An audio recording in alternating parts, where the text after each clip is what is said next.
दोस्तों, क्या आप जानते हैं कि हमारे सोलर सिस्टम में एक ग्रह ऐसा भी है जिस पर एक दिन हमारी पृथ्वी के 243 दिनों के बराबर होता है, और वहीं एक ऐसा ग्रह भी है जिसका एक दिन सिर्फ 9 घंटे 56 मिनट में ही खत्म हो जाता है ना हैरानी की बात। पृथ्वी पर हर रोज सुबह में सूर्योदय होकर शाम को सूर्यास्त के बाद पुनः सूर्योदय तक के इस चक्र को पूरा करने में 24 घंटे लगते हैं। और हम में से बहुत सारे लोगों को ये लगता है कि ब्रह्मांड के सभी ग्रहों पर दिन और रात ऐसे ही 24 घंटों के होते होंगे, लेकिन असल में दोस्तों ऐसा नहीं है। हमारे खुद के सोलर सिस्टम में हर एक ग्रह पर दिन और रात अलग अलग अवधि के होते हैं, और हर एक ग्रह पर सूर्य अपने साथ एक अलग प्रकार की रोशनी व सुंदरता को लेकर उदय होता है। आज के इस वीडियो में हम आपको हमारे सौर मंडल के सभी ग्रहों पर होने वाले अलग अलग दिन और रातों के बारे में बताने वाले हैं, जिन्हें जानकर आप हैरान रह जाएंगे। दोस्तों, हमारे सौर मंडल में कुल 8 ग्रह हैं। चलिए एक एक करके इन सभी ग्रहों पर होने वाले दिन और रात को गहराई से जानते हैं। मरकरी, सबसे पहले बात करते हैं बुध ग्रह की, जो सबसे छोटा होने के साथ ही सौर मंडल में हमारे सूर्य के सबसे ज्यादा नजदीक भी है। ये आकार में लगभग हमारे चंद्रमा के बराबर है और सूर्य की एक परिक्रमा पूरी करने में पृथ्वी के 88 दिनों के बराबर समय लगाता है। इसका मतलब है कि बुध ग्रह का एक साल सिर्फ 88 दिनों का होता है, लेकिन वहीं इसके एक दिन की बात करें तो काफी चौंकाने वाला आंकड़ा सामने आता है। दरअसल इस छोटे से ग्रह का एक दिन पृथ्वी के 59 दिनों के बराबर है। जी हाँ, आपने बिल्कुल सही सुना। बुध ग्रह का ना तो कोई उपग्रह है और ना ही इस प्लेनेट पर कोई वायुमंडल है। यही वजह है कि इसका जो हिस्सा सूर्य की तरफ रहता है वो हद से ज्यादा गर्म, और जिस पिछले हिस्से पर छांव रहती है वो बेइंतहा ठंडा है। वीनस, इसके बाद बारी आती है वीनस प्लेनेट की, जिसे हम शुक्र ग्रह के नाम से भी जानते हैं। बुध की तरह शुक्र का भी कोई उपग्रह नहीं है। ये अपने अक्ष पर उल्टा यानी पूरब से पश्चिम की ओर घूमता है, और एक चक्कर लगाने में इसे 5832 घंटे लगते हैं, जो कि पृथ्वी के 243 दिनों के बराबर है। यानी वीनस का एक दिन पृथ्वी के 243 दिनों के बराबर होता है। और सबसे हैरानी की बात यह है कि इसका एक साल सिर्फ 255 दिन में पूरा हो जाता है। यानी वीनस का एक साल इसके लगभग एक दिन की ही बराबर है, और यही चीज इसे पूरे सौर मंडल का सबसे अनोखा ग्रह बनाती है। इसके वायुमंडल में मुख्य रूप से कार्बन डाइऑक्साइड मौजूद है, और ये हमारे सोलर सिस्टम का सबसे गर्म ग्रह भी है। अर्थ, पृथ्वी। अब बात करते हैं हमारे अपने घर अपनी पृथ्वी की, जो सौर मंडल का तीसरा ग्रह है। जैसा कि आप सब जानते हैं कि पृथ्वी पूरे सोलर सिस्टम का अकेला ऐसा ग्रह है जहां जीवन पनप सकता है, और ये यहाँ के वायुमंडल, पानी और ओजोन परत की मौजूदगी से संभव हो पाता है। पानी की मौजूदगी की वजह से स्पेस से देखने पर पृथ्वी नीली नजर आती है, और इसीलिए इसे ब्लू प्लेनेट भी कहा जाता है। पूरे सौर मंडल में पृथ्वी सबसे ज्यादा सुंदर दिखने वाला ग्रह है। अपने अक्ष पर घूमते हुए एक चक्कर लगाने में पृथ्वी को 23 घंटे 56 मिनट और 4 सेकंड का समय लगता है। लेकिन साथियों, सुविधा के लिए पृथ्वी के एक दिन को हम 24 घंटे का ही मानते हैं। वहीं सूर्य की एक परिक्रमा पूरी करने में इसे 365 दिन 6 घंटे 48 मिनट और 45.51 सेकंड्स लगते, लेकिन फिर भी हम पृथ्वी पर एक साल 365 दिन का गिनते हैं। हर 4 साल में बचे हुए ये 6 घंटे और 45 मिनट जोड़कर 24 घंटे यानी कि एक दिन के बराबर का समय हो जाता है, और ये एक दिन हम फरवरी के महीने में जोड़ देते हैं। इसीलिए हर 4 साल में एक बार फरवरी का महीना 28 की जगह 29 दिन का होता है, और इस 366 दिन के साल को हम लीप वर्ष कहते हैं। मार्स, मंगल। सौर मंडल का चौथा ग्रह मंगल आकार में हमारी पृथ्वी से लगभग आधा। मंगल ग्रह की जमीन और मिट्टी का रंग लाल है, और दूर से देखने पर यह हल्के लाल रंग का ही नजर आता है, इसलिए इसे रेड प्लेनेट कहकर पुकारा जाता है। पृथ्वी के बाद यही इकलौता ऐसा ग्रह है जिस पर वैज्ञानिक जीवन बसाने की उम्मीद करते हैं।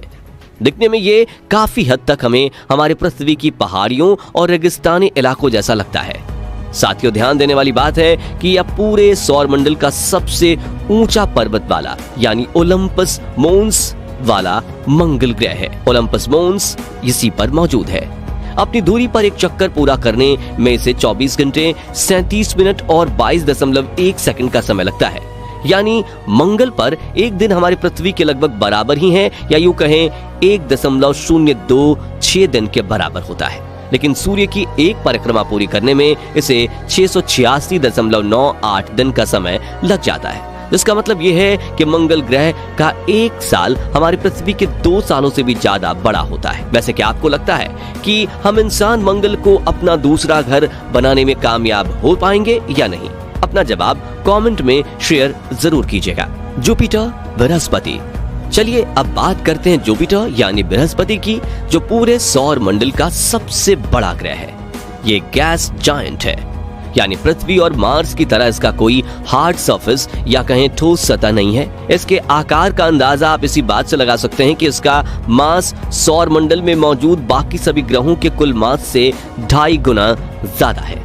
इसको आप ऐसे भी समझ सकते हैं कि हमारी पृथ्वी की तुलना में ये 318 गुना बड़ा है। इस जायंट प्लेनेट को अपनी धुरी पर एक चक्कर पूरा करने में सिर्फ 9 घंटे 56 मिनट लगते हैं, और ये चीज इसे सौर मंडल का सबसे छोटा दिन वाला ग्रह बनाती है। वहीं सूर्य की परिक्रमा की अगर बात करें तो इसे पूरा करने में जुपिटर को 4332.59 दिन लगता है, यानी जुपिटर का एक साल पृथ्वी के लगभग 12 साल के बराबर होता है।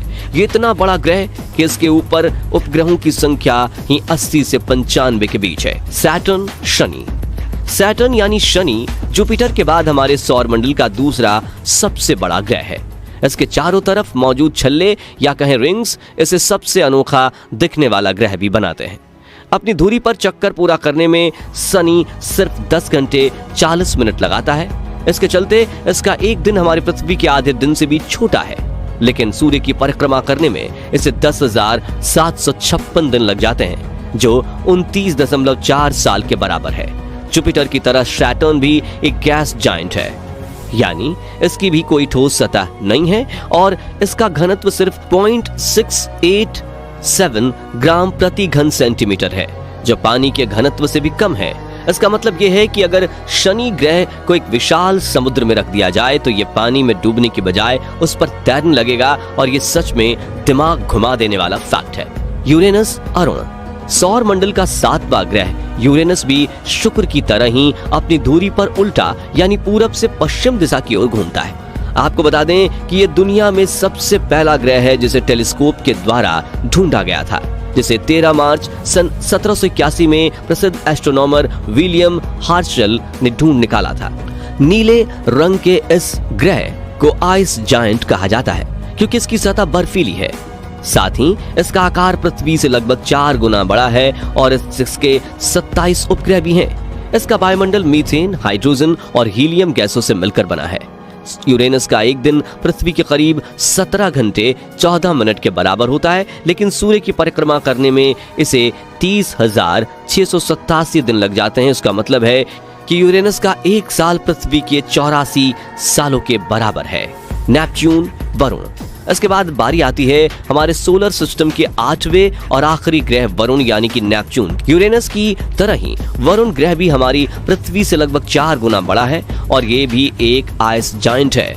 डायामीटर के आधार पर देखें तो ये सभी ग्रहों में चौथा सबसे बड़ा ग्रह है, और इस ग्रह का वायुमंडल अधिकतम हाइड्रोजन और हीलियम व थोड़ी बहुत मीथेन गैस से मिलकर बना है, और इसके पास अपने कुल 14 उपग्रह हैं। नेपच्यून का एक दिन पृथ्वी के करीब 16 घंटे 6 मिनट में पूरा हो जाता है, लेकिन सूर्य की परिक्रमा करने में इसे 60,190 दिन लगते हैं, और इसकी वजह से इसका एक साल पृथ्वी के 165 वर्षों के बराबर होता है।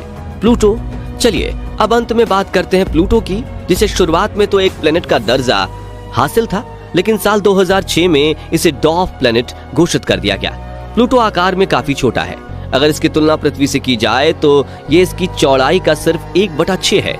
प्लूटो का एक दिन पृथ्वी के 153 घंटे यानी 6 दिनों के बराबर होता है, वहीं इसका एक साल पृथ्वी के 248 सालों के बराबर है। तो दोस्तों आज के इस वीडियो में बस इतना ही। वीडियो अच्छी लगी हो तो इसे लाइक शेयर जरूर करें।